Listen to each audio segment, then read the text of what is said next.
ജയ ഗുരുദേവ്. ഒത്തിരി ഒത്തിരി തവണ ഞാൻ ഗുരുജി പറഞ്ഞു കേട്ടിട്ടുള്ള ഒരു വാചകമാണിത്. ഈ യോഗ കർമ്മസു കൗശലം ഒത്തിരി തവണ ഒത്തിരി സത്സംഗങ്ങളിൽ കേട്ടിട്ടുള്ള ഒരു വാചകമാണ്. ഭഗവത്ഗീത എന്താണെന്ന് അറിയുന്നതിന് മുമ്പ്, വളരെ പണ്ട് വർഷങ്ങൾക്ക് മുമ്പ് ഗുരുജിയുടെ വായിൽ നിന്നാണ് ആദ്യമായിട്ട് ഇങ്ങനെ യോഗ കർമ്മസു കൗശലം എന്നുള്ള വാക്ക് കേൾക്കുന്നത്. Yoga is skill in action. നമുക്കൊന്ന് ഈ ശ്ലോകത്തിലേക്ക് കയറാം. റെഡിയാണല്ലോ അല്ലെ? ശ്രദ്ധയോടെ കേൾക്കണേ. ബുദ്ധി എന്ന വാക്കിന്റെ അർത്ഥം ശ്രദ്ധിക്കണേ, മനസ്സിലാക്കുക, അണ്ടർസ്റ്റാൻഡിങ്. ബുദ്ധി എന്നുള്ള വാക്കിന്റെ അർത്ഥം മനോഭാവം, ആറ്റിറ്റ്യൂഡ്. ഇപ്പോ എങ്ങനത്തെ ബുദ്ധി? സമത്വ ബുദ്ധി. ഈ സമത്വ ബുദ്ധി എന്ന് വെച്ചാല് എല്ലാം ഒരുപോലെ കാണാനുള്ള ഒരു ബുദ്ധി. അതൊരു മനോഭാവമാണ്, അതൊരു പൂർണ്ണ ബോധ്യപ്പെടലാണ്. അപ്പോ എന്തുണ്ടാവില്ല, ഒന്നിനെ മറ്റൊന്നുമായിട്ട് നമ്മൾ താരതമ്യം ചെയ്യില്ല. ഒന്ന് കൈ കിട്ടുമ്പോ അത് മതിയായിരുന്നു എന്ന് നമുക്ക് തോന്നില്ല.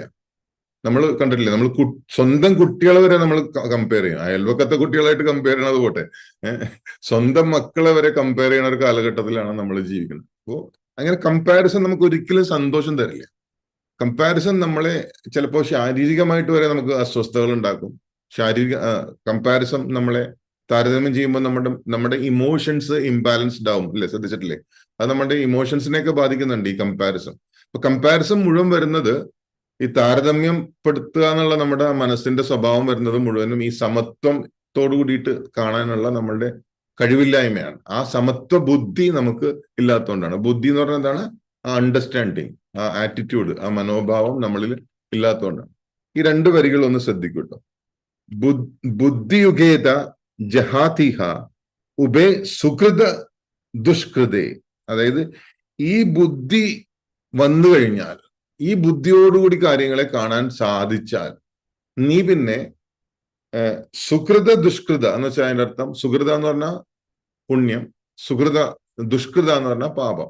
നീ പിന്നെ ഈ ബുദ്ധിയോടുകൂടി കാര്യങ്ങൾ കാണാൻ തുടങ്ങിയാൽ നീ പിന്നെ പാപത്തിൽ നിന്നും പുണ്യത്തിൽ നിന്നും നീ ബിയോണ്ടായി രക്ഷപ്പെട്ടു എന്ന്. അതായത് പാപത്തിൽ നിന്ന് രക്ഷപ്പെടുക എന്ന് പറഞ്ഞാൽ നമുക്കറിയാം, പുണ്യത്തിൽ നിന്നും കൂടി നീ രക്ഷപ്പെട്ടു എന്ന്. പാപത്തിൽ നിന്നും പുണ്യത്തിൽ നിന്നും നീ മോചിതനായി എന്ന്.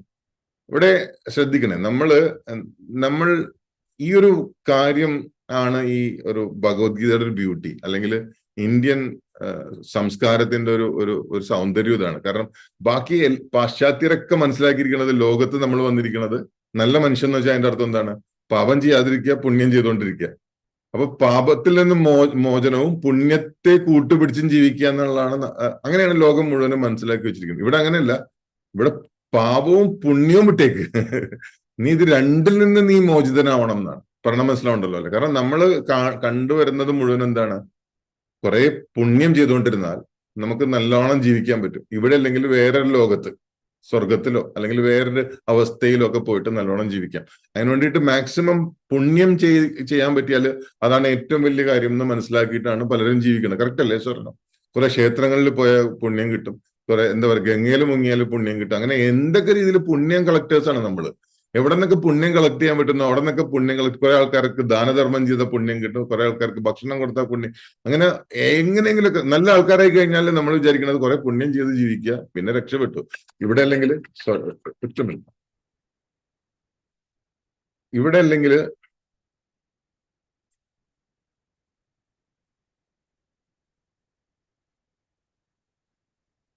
ഇവിടെ അല്ലെങ്കിൽ നമ്മൾ വേറെ ലോകത്താണെങ്കിലും പുണ്യം ചെയ്താൽ നമ്മൾ നല്ല രീതിയിൽ ജീവിക്കാൻ നമുക്ക് സാധിക്കുന്നതാണ് നമ്മൾ വിചാരിച്ചിരിക്കുന്നത്. പക്ഷെ അങ്ങനെയല്ല.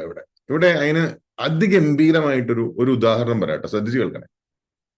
ഇപ്പൊ ഒരാള് ശ്രദ്ധിച്ചു കേൾക്കണം, എല്ലാവരും ഇവിടെയാണല്ലോ അല്ലെ? ഇപ്പൊ ഒരാള് ജീവപര്യന്തം തടവിന് ശിക്ഷിക്കപ്പെട്ട് ജയിലിൽ കിടക്കാന്ന് വിചാരിക്കും. എന്തോ ഒരു വലിയ കുറ്റം ചെയ്തിട്ട് അയാള് ജീവപര്യന്തം തടവിന് ശിക്ഷിക്കപ്പെട്ടിരിക്കുകയാണ്.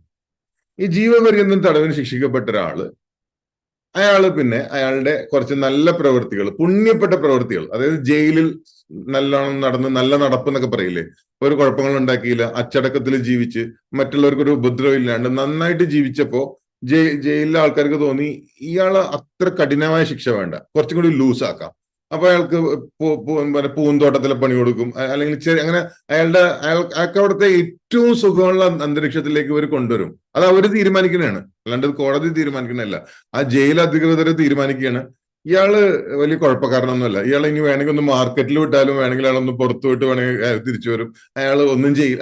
അയാളുടെ ഒരു ഭയങ്കര വിശ്വാസം വന്നിട്ട്, പക്ഷെ അയാള് ഇത്രയൊക്കെ പുണ്യം അനുഭവിക്കുമ്പോഴും അയാൾ എവിടെ തന്നെയാണ്? അയാൾ എപ്പോഴും എവിടെയാണ്? അയാൾ ജയിലിൽ തന്നെയാണ്, അയാൾ എപ്പോഴും ജയിലിലാണ്. പറഞ്ഞ മനസ്സിലാവുണ്ടല്ലോ അല്ലെ? അപ്പോ അയാള് ജയിൽ മോചിതനൊന്നും ആയിട്ടില്ല, എന്നാൽ അയാൾക്ക് ജയിലിൽ കുറച്ചും കൂടി സുഖമായിട്ട് ജീവിക്കാൻ സാധിക്കുന്നുണ്ട്. പക്ഷെ still is in the jail. മനസ്സിലാവുന്നുണ്ടല്ലോ അല്ലെ? എന്നാൽ അയാൾ എവിടെയാണ്? അയാൾ ജയിലിൽ തന്നെയാണ്. ഇവിടെ ഭഗവത്ഗീത പറഞ്ഞ ഈ പോയിന്റാണ് ശ്രദ്ധിക്കേണ്ടത്. ഈ പോയിന്റാണ് ആർക്കും മനസ്സിലാവാത്തത്. നമ്മളിവിടെ വന്നിരിക്കുന്നതിന്റെ അൾട്ടിമേറ്റ് ഉദ്ദേശം മോക്ഷം എന്നുള്ളതാണ്. മനസ്സിലാവുന്നുണ്ടോ? ഈ ഭൂമിയിൽ നമ്മൾ വീണ്ടും വീണ്ടും ജനിച്ചു വീണതിന്റെ അർത്ഥം നമ്മൾ അത്ര ശരിയല്ലാത്തതുകൊണ്ടാണ്. അപ്പൊ ഈ ഭൂമിയിൽ നമ്മൾ വീണ്ടും ജനിച്ചിരിക്കുന്നതിന്റെ അർത്ഥം നമ്മൾ എന്തോ ഒരു ശിക്ഷ അനുഭവിക്കാൻ ബാക്കിയുള്ളത് കൊണ്ടാണ്, നമുക്ക് എന്തോ കർമ്മം തീരാനുള്ളതുകൊണ്ടാണ്. അപ്പൊ ഈ ഭൂമിയിലെ നമ്മുടെ ജീവിതം ശരിക്കും പറഞ്ഞ ഒരു ജയിൽ ശിക്ഷ പോലെയാണ്. ഈ ജയിൽ ശിക്ഷയില് നമുക്ക് തെറ്റുകൾ ചെയ്തിട്ട് വീണ്ടും വീണ്ടും നമ്മുടെ ശിക്ഷയുടെ കാഠിന്യം കൂട്ടാം. സേ ഫോർ എക്സാമ്പിൾ, ഇപ്പൊ ജയിലിൽ കിടക്കുന്ന ഈ വ്യക്തി, ഈ ജീവപര്യന്തത്തിന് ശിക്ഷിച്ചിട്ടുള്ള ഇയാള് ഒന്നും കൂടി അവിടെ കുഴപ്പക്കാരനായിട്ടുണ്ടെങ്കിൽ ഇയാളെ കഠിന തടവിനു കുറച്ചും കൂടി ബുദ്ധിമുട്ടാക്കി ഒറ്റക്കിട്ടിട്ട് അയാളെ ഒന്നും കൂടി ബുദ്ധിമുട്ടിക്കും ജയിലധികൃതർ, അല്ലെ? കറക്റ്റ് അല്ലേ സ്വർണം? അപ്പൊ അവിടെ അയാൾ തെറ്റ് കൂടുതൽ ചെയ്യുന്നതോടെ അയാളുടെ ശിക്ഷ കൂടും. അവിടെ അയാൾ പുണ്യം കൂടുതൽ ചെയ്യുന്നതോടെ അയാളുടെ സൗകര്യങ്ങൾ കൂടും. വേണമെങ്കിൽ കണ്ടിട്ടില്ല, ചില രാഷ്ട്രീയക്കാർ ജയിലിൽ പോയിട്ടുണ്ടെങ്കിൽ അവർക്ക് AC വെച്ച് കൊടുക്കും, ഫാൻ വെച്ച് കൊടുക്കും, ബിരിയാണിയൊക്കെ പുറത്തുനിന്ന് വരുത്തി കൊടുക്കും. പക്ഷെ അപ്പോഴും അവരെവിടെയാണ്? അവർ ജയിലിൽ തന്നെയാണ്. എന്ന് പറഞ്ഞ പോലെ നമ്മൾ ഈ ഭൂമിയിൽ ഇതൊരു ജയിലാണ്, ജയിൽ തന്നെയാണ് ഇവിടെ നമ്മളുള്ളത്. ഈ മോക്ഷം കിട്ടുന്നവരെ നമ്മൾ ഈ ജയിലിൽ നിന്ന് റിലീസ് ആവണില്ല. പക്ഷെ നമ്മൾ നല്ല പ്രവൃത്തി ചെയ്തിട്ടുണ്ടെങ്കിൽ ഇവിടെ കുറച്ചും കൂടി സുഖമായിട്ട് ജീവിക്കാം, കുറച്ചും കൂടി നല്ല ജന്മം എടുക്കാം. അത്രേ ഉള്ളൂ. എന്ന് വെച്ചിട്ട് നമ്മൾ ഒരിക്കലും ഈ ജയിലിൽ നിന്ന് മോചിതനാവണില്ല. പക്ഷെ പുണ്യം ചെയ്തൊരു ഗുണമുണ്ട്, ഈ ജയിലില് കുറച്ച് സുഖമായിട്ട് ജീവിക്കാം. പാപം ചെയ്ത ഒരു കുഴപ്പമുണ്ട്, ഈ ജയിലിൽ കുറച്ച് കഠിനമായിട്ട് ജീവിക്കാം. പറഞ്ഞാൽ മനസ്സിലാവുണ്ട്? ഈ പോയിന്റ് മനസ്സിലാവുണ്ട്? ഈ പോയിന്റ് പിടുത്തം കിട്ടില്ല ആൾക്കാർക്ക്. നിങ്ങളൊന്നും മനസ്സിലാക്കുന്ന ഈ പോയിന്റ്, ഇത് ഭയങ്കര ഒരു പോയിന്റ് ആണ്. കാരണം ഇത് ലോകത്തിന് മനസ്സിലാവാത്തൊരു പോയിന്റ് ആണ്. കാരണം ഈ പോയിന്റ് പറയണത് നമ്മൾ പുണ്യം ചെയ്താൽ ഇവിടെ നിന്ന് ഫ്രീ ഒന്നാവില്ല, പക്ഷെ ഇവിടുത്തെ ജീവിതം കുറച്ചും കൂടി സുഖമാവും. എന്ന് വെച്ചാൽ ഈ ജയിലിൽ തന്നെയാണ് നമ്മള്. അപ്പോ ഈ പറയണത് മനസ്സിലാവുണ്ടല്ലോ അല്ലെ? അപ്പൊ ഇവിടെ നീ ഈ ബുദ്ധി ഉപയോഗിക്കൂ, എന്ത് സമത്വം എന്ന ഈ ബുദ്ധി ഉപയോഗിക്കൂ. ഇതിൽ നിന്നും മെച്ചപ്പെട്ടതാണ് മറ്റേതെന്നുള്ള വിചാരം നീ വിടൂ. ഇതിനേക്കാളും കൊള്ളാവുന്നതാണ് അത്, അതിനേക്കാളും കൊള്ളാവുന്നതാണ് ഇത്. അങ്ങനെയുള്ളൂ. നമ്മൾ ഇപ്പൊ ഒന്നാമതായപ്പോലും നമ്മൾ വിചാരിക്കുന്നത് എന്താ അറിയോ? കുറച്ചും കൂടി ഒന്നാമതാവാമായിരുന്നു. അങ്ങനെയാണ്. അതായത് കുറച്ചും കൂടി മാർക്ക് നേടാം. അങ്ങനെ കണ്ടിട്ടില്ലേ ചില കുട്ടികൾ? അതും കൂടി നോക്കിയത് ഒരു ഇത്തിരി കൂടി മാർക്ക് നേടിയെന്നെ. അപ്പൊ ഒന്നാമതായപ്പോലും അവിടെ തൃപ്തി വരുന്നില്ല. കാരണം അവിടെയും കമ്പാരിസൺ, അവിടെയും ഈ സമത്വം എന്നുള്ള ബുദ്ധി വരുന്നില്ല. ആ ബുദ്ധി വരാത്തിടത്തോളം കാലം നമ്മൾ പാപം പുണ്യത്തിൽ കോട്ടപ്പാവും. ഈ പാപം പുണ്യത്തിൽ കോട്ടപ്പാവുന്നിടത്തോളം കാലം ഈ ജയിലിൽ തന്നെ ഇരിക്കും നമ്മള്. പാപത്തെ പേടിച്ച് ചെയ്യാണ്ടും പുണ്യം ചെയ്തും പക്ഷെ കിടക്കണത് മുഴുവൻ ജയിലില്ല. ഉണക്ക ചപ്പാത്തിക്ക് പകരം ബിരിയാണി കഴിക്കാം എന്നുള്ള വ്യത്യാസം മാത്രം. പക്ഷെ അപ്പോഴും നമ്മള് ഈ ജയിലറിന്റെ കൺട്രോളിൽ തന്നെയാണ് നമ്മൾ. പറഞ്ഞ മനസ്സിലാവുണ്ടോ? ഈ പോയിന്റ് മനസ്സിലാവുണ്ടോ? ഇതൊന്നും മനസ്സിലാക്കിയെടുക്കൽ അത്ര എളുപ്പമല്ല കേട്ടോ. കാരണം ഇത് ഭയങ്കരമായിട്ട് നമ്മൾ സ്വയം ഇപ്പം നമ്മളിത് കേട്ടുകൊണ്ട്, ഇപ്പൊ ഗുരുജിയുടെ വ്യാഖ്യാനം വളരെ സിമ്പിൾ ആയതുകൊണ്ടാണ് നമുക്ക് മനസ്സിലാക്കാൻ സാധിക്കുന്നത്. പക്ഷെ ഇത്രയും മനോഹരമായിട്ട് ഗുരുജി വ്യാഖ്യാനിച്ച് തന്നെങ്കിൽ കൂടി നമുക്കിത് മനസ്സിലായെങ്കിൽ പോലും നമ്മളുടേതായിട്ടുള്ള ഒരു ഹോംവർക്കും നമ്മളുടേതായിട്ടുള്ള ഒരു തീവ്രമായിട്ടുള്ള ഒരു മനനം മനസ്സിലാക്കലിലൂടെ മാത്രമേ നമുക്ക് യെസ് കറക്റ്റ് ആണ്, ഇവിടെ ഇമ്പോർട്ടൻസ് എന്റെ മോക്ഷമാണ്, എന്റെ മുക്തിയാണ്, അല്ലാതെ ഈ കുറെ പുണ്യം ചെയ്തിട്ട് വീണ്ടും ഇവിടെ കിടക്കാൻ, ഈ തടവിൽ കിടക്കലല്ല എന്റെ അൾട്ടിമേറ്റ് ആയിട്ടുള്ള ഉദ്ദേശം. പക്ഷെ ഇവിടെ കിടക്കുമ്പോൾ ഈ കിടപ്പ് സുഖമാക്കാൻ വേണ്ടിയിട്ട് കുറെ പുണ്യം ചെയ്ത് ഞാൻ ജീവിക്കാം. മനസ്സിലാവുണ്ടോ? ഈ പുണ്യം ചെയ്തുകൊണ്ട് ഞാൻ ഒരിക്കലും ഈ തടവറയിൽ നിന്ന് മോചിതനാവില്ല. ഈ തടവറയിൽ കിടക്കുന്നിടത്തോളം കാലം കുറെ പുണ്യം ചെയ്ത് ഈ തടവറയിലെ ജീവിതം കുറെ കൂടി സുഖപ്രദമാക്കാമെന്ന് മാത്രം. ഈ തടവറയിൽ നിന്ന് മോചിതനാവണമെന്നുണ്ടെങ്കിൽ ഈ പുണ്യം എന്നുള്ള ചിന്ത പോലും എന്റെ തലയിൽ നിന്ന് ഞാൻ വിട്ടേ പറ്റൂ. എന്ന് വെച്ചിട്ടുണ്ടെങ്കിൽ അത്രമാത്രം സമത്വം, പുണ്യം പാപം പോലും രണ്ടാണേ, അത്രമാത്രം സമത്വം എന്റെ മനസ്സിലേക്ക് ഉറക്കണം. ഒരു അപാര പോയിന്റ് കേട്ടോ ശരിക്കും. അടുത്ത 2 വരികള് വളരെ പ്രസിദ്ധമാണ്. തസ്മാത് അതുകൊണ്ട് അർജുന തസ്മാത് യോഗായ യുജ്യസ്വ യോഗ കർമ്മസു കൗശലം എന്ന് വെച്ചാൽ ഇതിനെ നമുക്ക് ഇങ്ങനെ വ്യാഖ്യാനിക്കാം. അതുകൊണ്ട് അർജുന, അതുകൊണ്ട് ഈ ബുദ്ധിയോടുകൂടി നീ ജീവിച്ചാൽ നിന്നിൽ യോഗ കർമ്മസു കൗശലം, നിന്റെ പ്രവൃത്തിയിൽ ഈ കുശലത വരും, നിന്റെ ആക്ഷനിൽ ഈ സ്കില്ല് വരും. അതിനെ നമുക്ക് ഇങ്ങനെ കണക്കാക്കാം. ഒരു നല്ല ഉദാഹരണം, ഇപ്പൊ എന്റെ പ്രായം 50 വയസ്സ് കഴിഞ്ഞ എന്റെ പ്രായം, എന്റെ കുറച്ച് ചെറിയ പ്രായത്തിലുള്ള എന്റെ കുറച്ച് റിലേറ്റീവ്സ് വീട്ടിൽ വന്നിരിക്കുകയെന്ന് വിചാരിക്കും. കൊച്ചുകുട്ടികൾ, എന്റെ ബന്ധുക്കളുടെ മക്കളൊക്കെ ആയിട്ടുള്ള കൊച്ചുകുട്ടികൾ, ഇവർ 2 ടീമായിട്ട് കളിക്കുകയാണ്. ഒരു ഉദാഹരണത്തിന് അവർ കളിക്കുകയാണ്, 2 ടീമായിട്ട് ഫുട്ബോൾ കളിക്കുകയാണ്. ഫുട്ബോളോ ക്രിക്കറ്റോ 2 ടീമായിട്ട്. അപ്പൊ എല്ലാവരും നമ്മുടെ ബന്ധുക്കളാണ്, കൊച്ചുകുട്ടികളാണ്. അപ്പൊ ഇവര് കളിക്കണ നല്ല വാശിയോട് കൂടിയിട്ട് അങ്ങോട്ടും ഇങ്ങോട്ടൊക്കെ വെല്ലുവിളിച്ചിട്ടാണ് കളിക്കണത്. അപ്പൊ ഇടയ്ക്കൊരു ടീമിൽ ആള് കുറവായതുകൊണ്ട് അവര് എന്നെ ഒരു ടീമിലേക്ക് വിളിക്കാന്ന് വിചാരിക്കും. ഓക്കെ, എനിക്ക് ഒരത്ര ഈ വാശിയൊന്നും തോന്നില്ല. കാരണം എന്തുകൊണ്ടാ? എനിക്ക് എന്നെ ഈ കളിയിലെ ജയവും ബാധിക്കുന്നില്ല, എന്നെ ഈ കളിയിലെ പരാജയവും ബാധിക്കുന്നില്ല.